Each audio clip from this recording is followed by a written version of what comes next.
What's up, YouTubeites? Welcome to Lords of the Long Box presents the Cover Price Top 10 for the week ending 9/4/2022. Holy cow, we are in the end game. We're in September.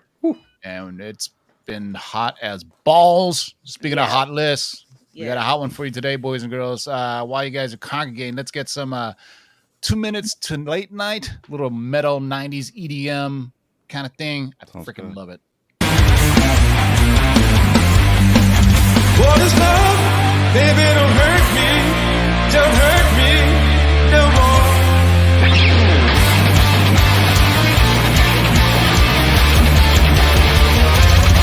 What is love? Baby, don't hurt me. Don't hurt me no more. What is love? Baby, don't hurt me.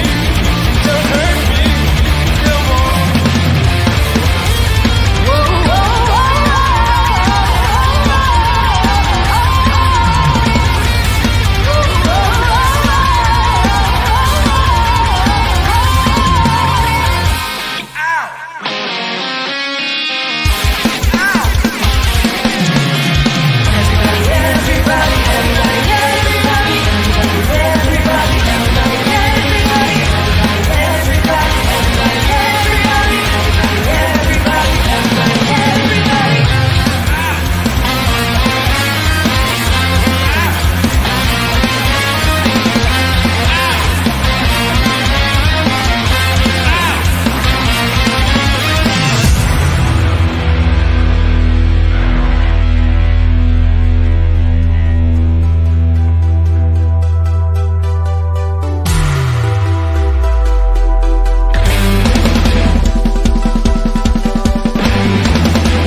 Oh, that was good. That was good. Yeah, that last jam, that's Sandstorm by Darude. If you don't know, that's like one of the best techno songs of the 90s, quite possibly ever, dare I say. Very popular. Darude, Sandstorm. But I digress. Laura is back, ladies of the Long Box. It was good to people.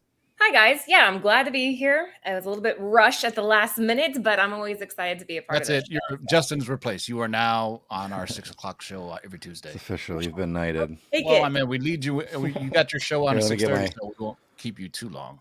Dark Side Jedi. So what's good to the people? Hey. It's been a minute. I was down for the count for a week and a half, so feeling better, and I am back.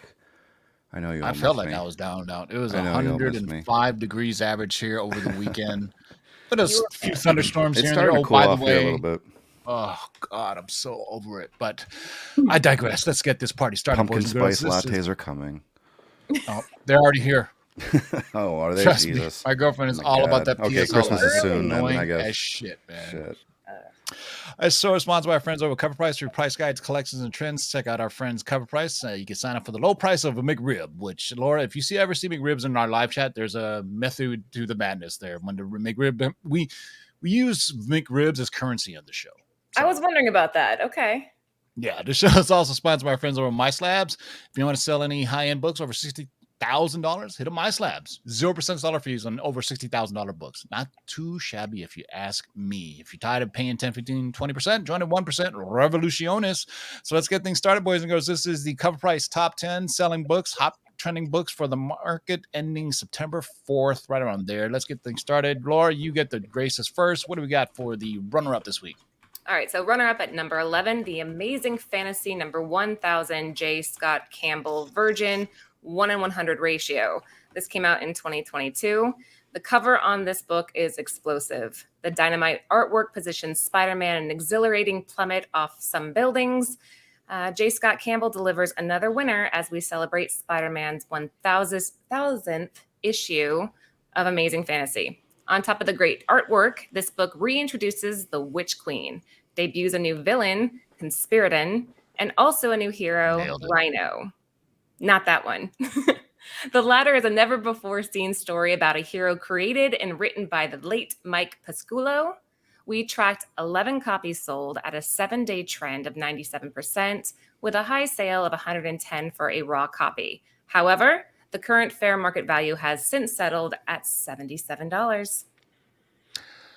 I'm gonna get a lot of flack for this, but I don't see anything exceptional about this cover. This sorry. is a standard Spider-Man cover. I mean, you've seen this. I've seen this cover 1,000 times. Yeah. Like I always said, I mean, I guess it's got some cool. J. Scott details, Campbell's got a little draws women cross wonderfully. Yeah, but when he draws men, but it's, I guess it's because it's Conspiridon's first appearance and it's a virgin 1 in 100, so it has that going for it. The But pelvis area is off a little to me. It's a little too long, maybe. I don't know. It's yeah, not and the blowing me away either. feet are a wee bit pointy too, I might say. Yeah, we're going into Liefeld territory with those feet. You know what I'm saying? So we stamped this book an F.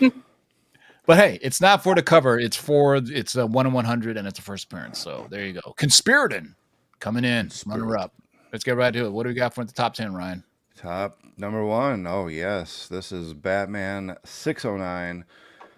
This is a issue. It features the first appearance of Thomas Elliott, who later becomes Hush in issue 619.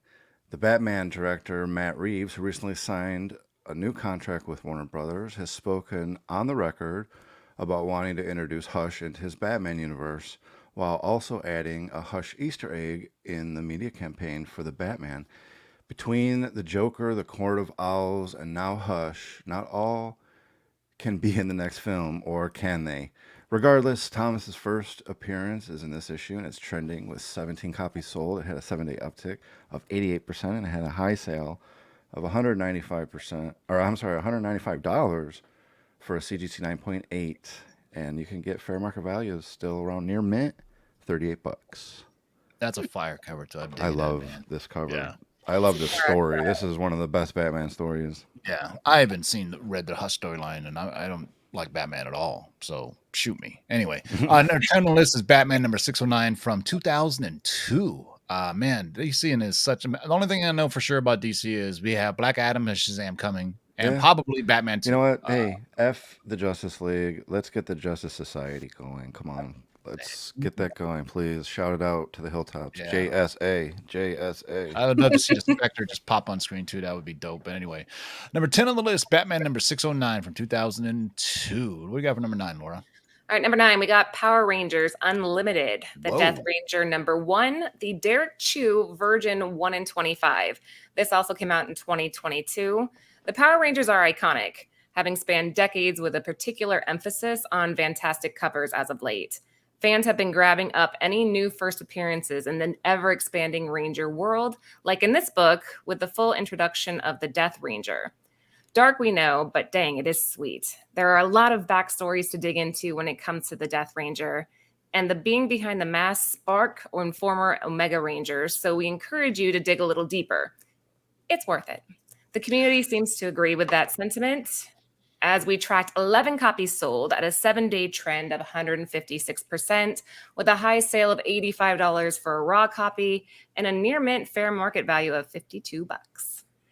Every now and then we'll just get a random Power Rangers book on here, like a Turtles So, book. Tim, I have a question. For someone who's into, like, I know kaiju is, like, more like the monsters, but what would the equivalent of, like, the robots and, like, the fighting villains in the 70s, like those shows? It's not mecha. It's there's a word for it for these kind of but this is what it emulates, right? The Power Rangers. Correct. This was a from that Japanese kind of show thing. that an American company got, and they would just cut it up, and then Power Rangers was born. There's a Japanese saying for the type of series it's called. Yeah. It's not really mecha. It's / kaiju, but they're basically like Ultraman, if you think about it. That's what I was thinking of, Ultraman. Yeah, and there's a Japanese saying for that too. I didn't really get into Power Rangers. I was already getting laid, getting drunk, and doing drugs already at that age. You know what I'm saying? When they first came out, like my little brother loves Power Rangers, right? And all the crazy, the Zord stuff. You know what I'm saying? But I never got into it. But I was like, whatever. Hey, whatever floats your boat, man. Super Sentai, maybe Hawaiian Punch, our homie from saying it's Super Sentai something. There's like a whole thing. What I will say is in the same vein, I absolutely love Ultraman and all the iterations of it, right? If you ever seen the live action Ultraman, which are a bit more, I guess, adult than the Power Rangers are. I mean, it's just kind of weird when my little brother was watching. I'd come home, from work or whatever, and I'd see him, and I was like, "What are you watching? What is that?" It's like, "Is that for real?" I was like, "All right." Anyway, hey man, everybody has their thing. Every generation has their thing. All right, what do you got for number 8 on this? Hey, it's not Hey, Laura's it's a book, but we all it's know. yeah. It's just Again, keeps coming and coming and coming. 8 billion genies. It's been on here 8 billion times. I 8 swear billion it seems like it. genies. Number 1. Um, hey, fans continue to pick it up, so it's going to continue to be on the list. Each subsequent release keeps collectors engaged and wanting to go back to the main cover for issue number 1 that started it all. We tracked 19 copies sold this week. It had a 7-day uptick of 93% and a high sale of $200 for a CGC 9.8, and you can still get them for about $50. And they're out Or there. you can get the Bird City Comics Virgin variant that's going for It's a on the good. raw or on the rare web. Yeah, it's on the Recalled Comics under Yeah, Rare Comics. So this is the Fancy. little book that can. It's always on our list, and it's just plugging away. I mean, just wait till we get actual live action confirmation trailer or So photo. this really upsets me because back early on, I became a Charles Soule fan. So do you remember the story Letter 44? It was I think it was Oni. ONI was the press. Oh, Anyway, Oni, yeah.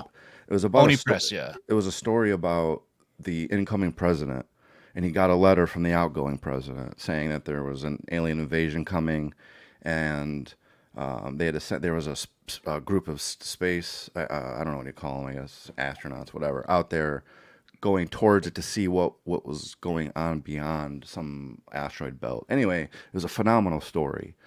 But like you have books like that, and then you see like Charles Soule and these guys blow up, and it's like these old books never get the attention they really deserve, and they're really good stories. So Well, anyway, go back and apparently, read yeah, it. man. If Hollywood ever, options it, you never know. The whole idea is to get your foot in the door, right? So more of your projects can become greenlit, and more importantly, made, because there's tons of stuff that get greenlit.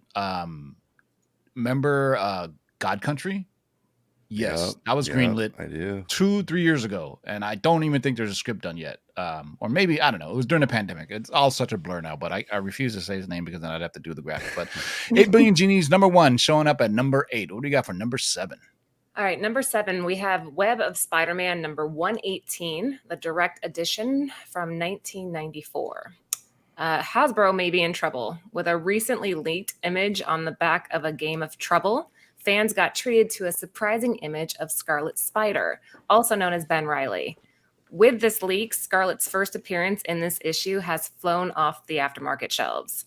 Of course, the film's screen time and the specific focus on the many Spider characters will vary, but Ben has a recognizable look and notorious storyline. We tracked 16 copies sold at a 7-day trend of 139%, with a high sale of 127 for a near mint raw comic and a near mint raw fair market value of 110. Holy cow. I can't Yeah. believe I know. Ben Reilly's going for that much. I think at one point I had like 5 or 6 copies of this because it was always at my LCS with like a $10 book, and I was like, I'll grab it, whatever. And I will be rocking that vest as soon as the weather allows me. I have this Ben Reilly hoodie vest, which is really You keep weird because saying that, but I've yet to see it. well, it's been hot here, Laura. It's 105 degrees. I don't want to be sweating in a sweater vest. Jesus Christ. What All weather right, is so- for a sweater vest? When do you wear that? When is it appropriate? Well, when it's cold, because then you can wear long sleeves underneath it, right? You know what I'm saying? Okay, You maybe. can layer up, layer up. That's what I'm saying. So number Keeping 7 your on this Web of core Spider-Man, number 118. I would say go out and get Spider-Punk, go out and get Spider-Man India, all those characters. You know, This just film is go out going and to buy be every huge. comic book out there. Just go out Yeah. and buy everything. Well, I think all of them are priced out now. I mean, especially Spider-Man India and Spider-Punk. Remember when Justin and I went to WonderCon, we looked all over the floor for our first Hobie Brown. I think is his name, Spider-Punk. Hobart Brown. Hobart, I think is his name. Hobart, Yeah, Hobart Brown. And nobody had a copy. I was like, yeah, that's all right. People know stuff. There's no secret anymore. Anybody telling you like they're the spec master or whatever. Hey, man, I tell you right now, if you think you spec it, somebody already has, and it's already gone. So number 7 on the list, Web of Spider-Man, number 118. What do we got for number 6? Detective Comics 1063, the Yoshitaka Amano, 1 in 25. Amano's most notable work was last year's Harley Quinn #1, but taking it a step further, Amano delivers a mesmerizing ratio cover that captures an abundance of emotions. The contrast, the colors, the subtle creature shadows truly encapsulate what seems like a dark night and morning. We tracked 16 copies sold. It had a 7-day uptick of 150%, with a high sale of $76 for a raw copy, and we can find near mint fair market value for around $38. That is a really pretty cover. I like it. It does. It looks like it's literally drawn in with like, crayon or pencil. Mhm. I mean, it's I like- really it's subtle, really- but I'm digging it. Yeah. It absolutely looks gorgeous. It's like Um, colored is that a first pencils or appearance? something. Is it a first appearance as well? Or just dope cover? I don't know. I'm not sure. I'm not up to date. I have to defer to the chat. Yeah, it's good to see some DC on here for a change, right? Yeah. I mean, geez, Marvel course. can't dominate everything. As I say that, D23 is coming up this weekend, and people are gonna lose their minds again. with Look, I speculation. mean, DC just look, they're whatever. We got The Rock to save us. Come on, Rock. Yeah, too bad all the first appearances in that. Well, besides Atom Smasher, all like Silver Age and Golden Age characters. You're like, oh man, I thought I can buy some. All right, halfway through the list, boys and girls. Let's hear from our sponsor, My Slabs. Tired of paying 10, 15, 20% or more? Join the 1% Revolution. The platform designed by collectors for collectors just got even better. MySlabs.com is proud to now feature dedicated sections for both raw cards and raw comic books. Browse over 100,000 slab collectibles, authenticated by the industry's most trusted grading companies. Then check out a massive selection of sealed wax and now raw singles and raw lots. Join a passionate, no-nonsense community of nearly 50,000 members and enjoy some of the best buyer and seller protection in the business. And as always, MySlabs offers one of the most disruptive pricing models in the hobby, with seller fees as low as only 1%. So the next time you're forced to pay 10%, 20%, or more to sell something from your collection, head over to MySlabs.com, the low-fee marketplace, by collectors, for collectors. All right, so we go from Tech Tuesday comics number 1063 to some twerkage. Yeah. Okay. The sensational She-Hulk #1 from 1989. And just like that, She-Hulk is back in the top 10. She-Hulk ruffled some feathers last week, while others are cheering on the controversial moment as they feel it hits the tone of this series. We'll have to elaborate on that part in a few minutes. She-Hulk finds her specific tone and style in this series that has carried through her numerous comic book iterations and provided inspiration for the Disney Plus show. While many are chasing She-Hulk's first appearance, her second series, meta-aware and third wall breaking, first issue has garnered much interest. We tracked 26 copies sold at a 7-day trend of 92%, with a high sale of 200 for a CGC 96 with a near mint fair market value of 36. Tiva, what do you think of the twerking? I have no problem with it. Who I cares? mean, it's first of all, people clutching their pearls took it way out of context. It was a bonus. It was a end credits scene, right? But if you watch the entire show, though, it kind of made sense because there was one the guys on there. He got duped in it thinking he was actually dating Megan Thee Stallion, right? But it ended up being a Skrull whose shape changed. So it was all like poking in fun. But come on, if you're taking She-Hulk that seriously, get a grip on it. life. Dude. Go The do comic, something she else. breaks the fourth wall Take a walk. continuously before Deadpool did. So it's kind of like it's there. It's I thought it was hilarious. I to think me. just people don't like Megan Thee Stallion. That's all. I thought it was hilarious. I was thinking to myself, damn, the CGI dudes who had to do this, they were probably like, wow, finally something fun, right? Did you see the they showed like a behind the scenes Yes, kind I of was deal? just gonna say that. was Yeah, funny.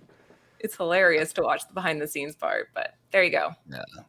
So, So Sensational She-Hulk, #1 from 1989. This is the second series. Good old John Byrne. If you want to, John Byrne was quite, how do I say, right up to the line of perviness on this series with She-Hulk, right? I mean, there's some times where she's like half naked. There's some famous covers for it, but gotta draw to John Byrne the way he draws women's hair. Look at that curly hair. Oh, gorgeous. Lustrous. All right, #5 on the list, Sensational She-Hulk, #1 from 1989. What do we got for #4? Thunderbolts, number 1, Paulo Siqueira. This is 1 in 25 variant from 2022. And Thunderbolts are back in the headlines, as we know. And this 1 in 25 ratio variant is receiving some much love. It features 2 first appearances in Guts and Glory and Aggro, the Unbreakable. 2 new members of a new Thunderbolts roster that also makes its first appearance.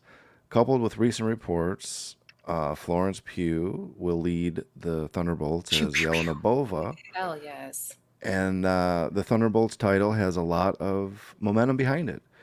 And the aftermarket is reacting accordingly. We tracked 30 copies sold. It had a 7-day uptick of 80% and a high sale of $45 for a raw copy. And fair market value for near mint is around $37 right now.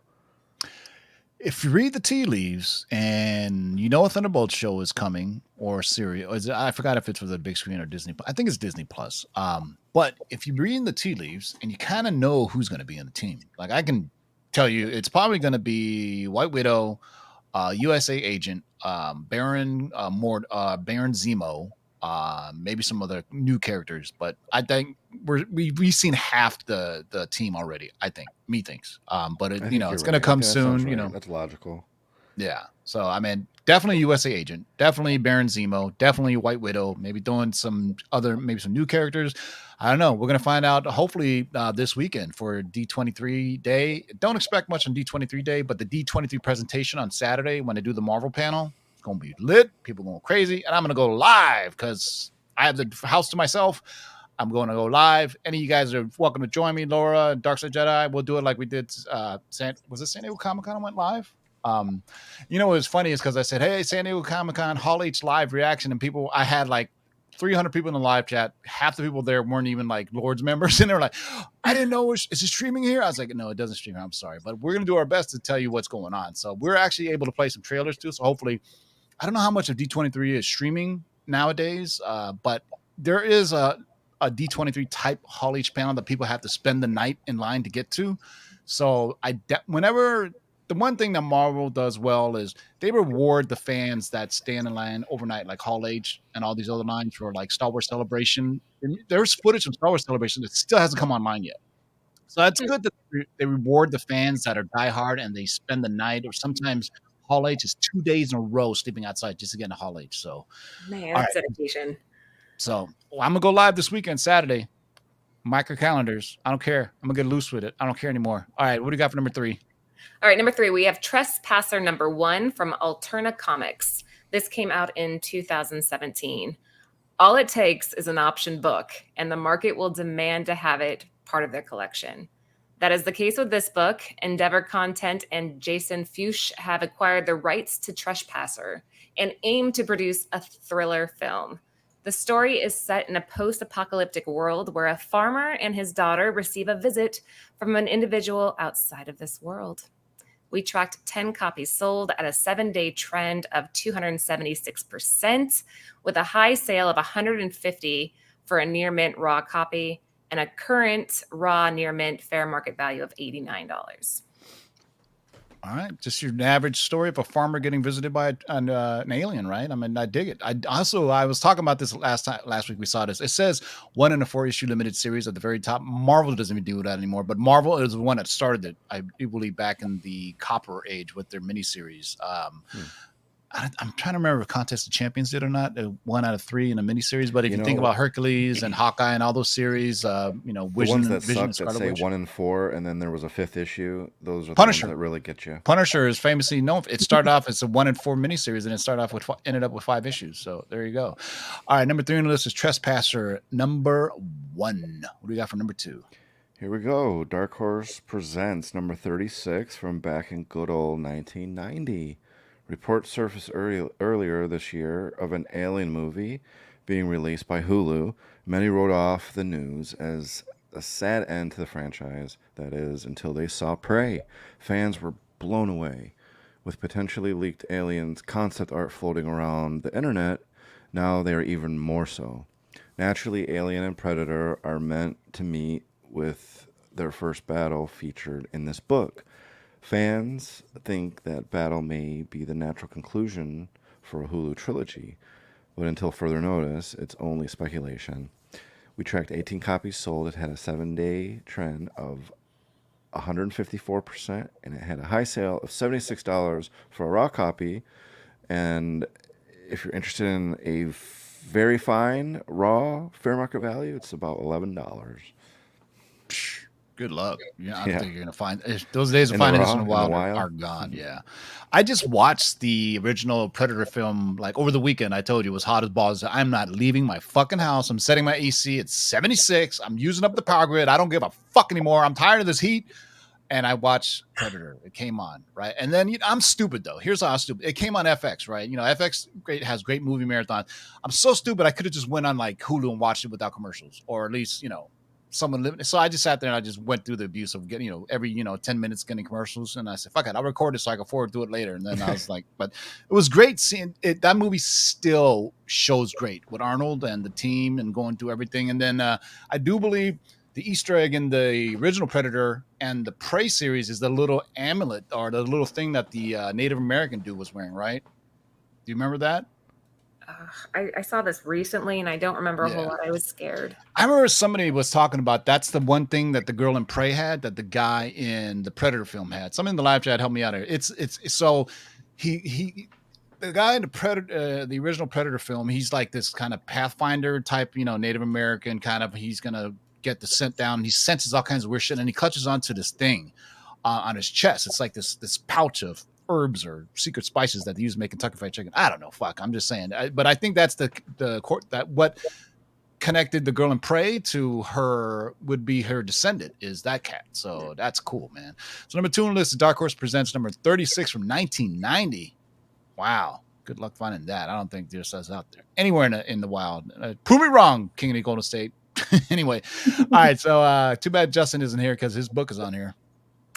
Number 1, we have Star Wars number 26, the EM, I believe his name is pronounced Gist or Gist, Marvel 2022, a book with over 4 new first appearances. You have Ambassador Gibbons, Major Sharon, General Pulton, and Quira's nephew and niece, John and Beverly, reclaims the top spot. While the hype for the variants of this book has slowed down, fans are still going after cover A strong as they aim to acquire a book with enormous potential for the next arc. We tracked 35 copies sold at a 7-day trend of 99%, with a high sale of 21 for a raw copy with a near mint fair market value at $16. Yep. I don't know if it's going to happen. That's a lot of characters that are shoved somewhere, but we have Andor right around the corner. I think it starts in a couple of weeks. Super stoked for that. But yeah, I mean, telling you, man, ever since The Mandalorian, new Star Wars comics have never been this hot. I mean, sure, we have every random now and then what was I going to say? The Dr. Aphra, right? But yeah. Prior to us seeing Ahsoka Tano and all these characters pop up in The Mandalorian, those books from like that showed the characters that were from Rebels and all these other great little Star Wars shows that are now appearing in the comic books, forget about it. Just like I always said, as soon as you see Grogu and Mando in the comics, that's going to blow up as well.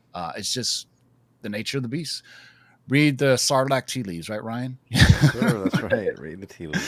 Oh man, I was just watching this. As I said, it was hot as balls over the weekend. I was fuck the power grid. I got my AC at 75 degrees. I'm watching films at home in the dark, and I was saying, I was watching, of course, I think it was on Sunday, or it was like FX always has the original trilogy back to back to back to back. So I started with Star Wars. And I was watching like Empire, and it was like just some great quotes like, "Kid, you look strong enough to rip the wings off of Gundark." And I was like, God damn, that's a great line. That's just awesome, right? I mean, it's all these things, and it's like, and then it's just like too bad Empire or Return of Jedi, George Lucas just went a little too off with those special editions. I was kind of annoyed by it, but Star Wars and Empire, man, especially if Empire. You can find a laser disc, you can get the original, unedited. Oh, there you go.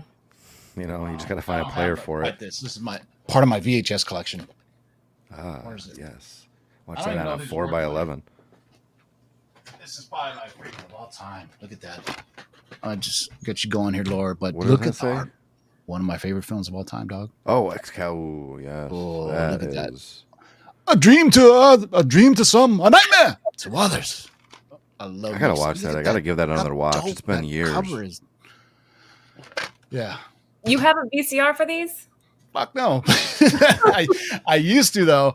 I used to, and then I was like, one of the first things I bought was this Excalibur VHS, and I was like, I gotta have that. You know, I had like a 36 Sony XBR TV, top of the line. It was like $2,000. It was like a 36-inch CRT TV that took two of us to carry. It was so fucking heavy. Sony XBR was like the top of the line, and then I got an S Video VHS player. Because I used to work at Fry's Electronics, so I used to get all these at discounted prices, and I would buy floor models. S Video was a connector that was a step above RCA jacks, so you would get clearer. You know, nowadays it's forget it. I won't get started, but look it up, boys and girls. S Video VHS. Well, let's get things wrapped up here. Laura's got a show at 6:30, so make sure you join the girls over nearing Nirvana. Don't worry, we're gonna send you guys over there, so we'll support the ladies. Laura, any last words? No, make sure you are following Bird City Comics. We just showed an image today of a Mario Kart homage we're launching this Friday. So any Mario Kart fans out there? Oh yeah. Mark me down for 10 copies, please. Yeah, 11 for me. All right.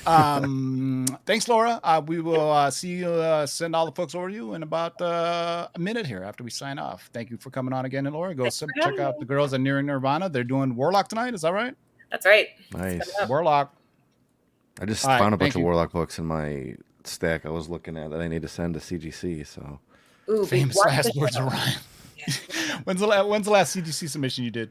the one before when we went to San Diego Holy shit, that was like 2 years a year ago. That was a year ago. A year ago. All right. It You was have no more submitted in cred. September, so it finally showed up. Yeah, I'm one to say I have a bunch of stuff I have to send off, but we digress, man. You gotta head over to Near Nirvana until Thursday, boys and girls. We do the Shaker Show, and then I may go live for D23 Day for sure. This Saturday, I'm gonna go live with the Marvel presentation and possibly Star Wars and whatever the geek goodness that we have. Until next time, boys and girls, keep digging in the long boxes. Peace out.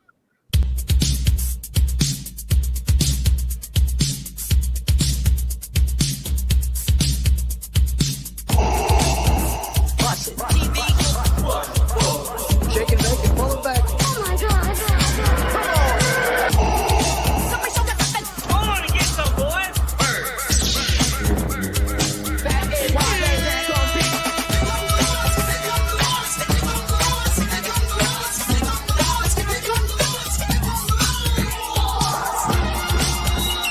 In the great hall of the Justice League, there are assembled the world's three greatest heroes, created from the cosmic legends of the universe. Their mission, to fight injustice, to right that which is wrong, and to serve all mankind.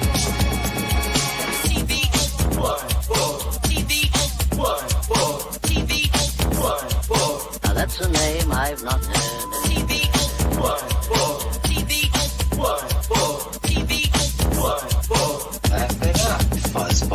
In this, you shall know that the Lord is upright.